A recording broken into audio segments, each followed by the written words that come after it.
अभिवादन स्वीकार करें। मैं हूं मनीषा और आप देख रहे हैं चैनल अनफोल्डिंग फैक्ट्स।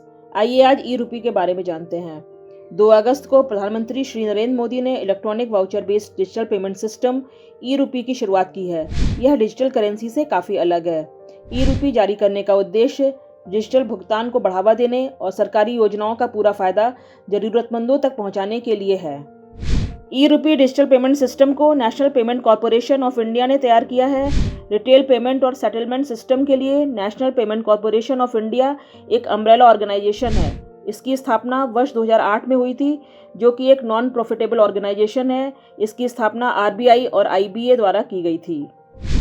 कुछ साल पूर्व तक लेन देन के लिए कागज के रुपयों एवं सिक्कों का प्रयोग होता था। फिर आया कार्ड का जमाना, जिसमें क्रेडिट कार्ड या डेबिट कार्ड के माध्यम से किसी को भी पैसे ट्रांसफर किए जा सकते थे।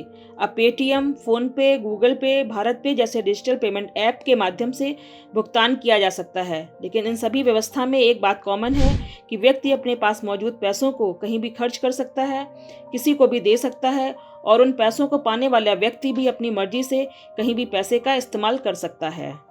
लेकिन ई रूपी इन सबसे अलग है। ई रूपी एक वाउचर की तरह होगा। एक तय रकम जारी की जाएगी जो किसी खास मकसद के लिए ही खर्च होगा, अर्थात किसी सरकारी योजना में दिया गया पैसा उसी योजना का फायदा उठाने के लिए ही खर्च की जा सकेगी। उदाहरण के लिए, यदि आपको सरकार द्वारा ई रूपी वाउचर कोविड वैक्सीन के लिए दिया गया है तो उसका उपयोग केवल कोविड वैक्सीन के लिए ही किया जा सकता है। यहाँ तक कि प्राइवेट सेक्टर भी अपने कर्मचारी कल्याण कार्यक्रम के अंतर्गत इन डिजिटल वाउचर का फायदा उठा सकते हैं। ई रूपी एक ऐसी व्यवस्था होगी जिसमें इन योजनाओं का लाभ लेने वाले लाभार्थी एवं सर्विस प्रोवाइडर के बीच में कोई मध्यस्थ नहीं होगा, क्योंकि सरकार की ओर से दिए जाने वाले इन वाउचर को सीधे लाभार्थी के मोबाइल पर भेजा जाएगा। ई रूपी सरकारी योजनाओं की लीक प्रूफ डिलीवरी सुनिश्चित करने में एक क्रांतिकारी कदम सिद्ध हो सकता है। इसका प्रयोग मातृ एवं बाल कल्याण योजना, दवाइयाँ उपलब्ध कराने वाली योजना, टीबी उन्मूलन कार्यक्रम, आयुष्मान भारत प्रधानमंत्री जन आरोग्य योजना, खाद्य सब्सिडी योजना के लाभार्थियों को फायदा पहुंचाने के लिए हो सकता है। ई रूपी electronic voucher based digital payment system की निम्नलिखित विशेषताएं हैं। यह एक कैशलेस और कॉन्टैक्टलेस डिजिटल पेमेंट माध्यम है। इसमें लाभार्थियों के मोबाइल पर ई वाउचर भेजा जाएगा। यह ई वाउचर क्यूआर कोड या एसएमएस स्ट्रिंग पर आधारित है। भुगतान के लिए कार्ड, डिजिटल पेमेंट या ऐप की आवश्यकता नहीं होगी।